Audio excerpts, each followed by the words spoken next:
ಹೊಸ ಕನ್ನಡ ವಾಹಿನಿಗೆ ಸ್ವಾಗತ. ಇವತ್ತು ಶ್ರಾವಣ ಮಾಸ ಸಮಾಪ್ತಿ ನಿಮಿತ್ತವಾಗಿ ಸಂಕೇಶ್ವರ ನಗರದ ಐತಿಹಾಸಿಕ ಮಠ ಇರುವ ಶ್ರೀ ಶಂಕರಾಚಾರ್ಯ ಮಠದಲ್ಲಿ ಮಠದ ಶ್ರೀಗಳು ಆದ ಸಚ್ಚಿದಾನಂದ ಅಭಿನವ ವಿದ್ಯಾ ನರಸಿಂಹ ಭಾರತಿ ಸ್ವಾಮೀಜಿ ಅವರ ದಿವ್ಯ ಸಾನ್ನಿಧ್ಯದಲ್ಲಿ ಕಳೆದ 1 ತಿಂಗಳಿನಿಂದ ನಡೀತಾ ಬಂದಿರುವ ಕೋಟಿ ಲಿಂಗಾರ್ಚನಾ ಪೂಜೆ ಇಂದು ಮುಕ್ತಾಯಗೊಳಿಸುವುದರ ಮೂಲಕ ಇಂದು ಮಣ್ಣಿನ ನಂದಿ ಮತ್ತು ಶಿವಲಿಂಗ ಧಾರ್ಮಿಕ ವಿಧಿವಿಧಾನಗಳಿಂದ ನಗರದ ಹಿರಣ್ಯಕೇಶಿ ನದಿಗೆ ಶ್ರೀಗಳು ಮತ್ತು ಮಠದ ಭಕ್ತರ ಉಪಸ್ಥಿತಿಯಲ್ಲಿ ಶಾಸ್ತ್ರೋಕ್ತ ಪದ್ಧತಿಯಿಂದ ವಿಸರ್ಜನೆ ಮಾಡಲಾಗಿದೆ. ಬಳಿಕ ಶಂಕರಲಿಂಗನಿಗೆ ನೈವೇದ್ಯ ಹಾಗೂ ಪೂಜೆ ಸಲ್ಲಿಸಿ ಮಠದ ಶ್ರೀಗಳಿಂದ ಮಹಾಪ್ರಸಾದಕ್ಕೆ ಚಾಲನೆ ಕೊಡಲಾಗಿದೆ.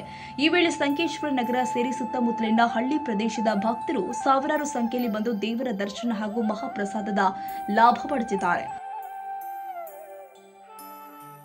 ತಾಜಾ ಸುದ್ದಿಗಾಗಿ ಎಂಟಿವಿ ನ್ಯೂಸ್ 24x7ಗೆ ಸಬ್ಸ್ಕ್ರೈಬ್ ಮಾಡಿ ಮತ್ತು ಬೆಲ್ ಐಕಾನ್ ಅನ್ನು ಒತ್ತಿ. ತಪ್ಪದೇ ಲಿಂಕ್ ಶೇರ್ ಮಾಡಿ.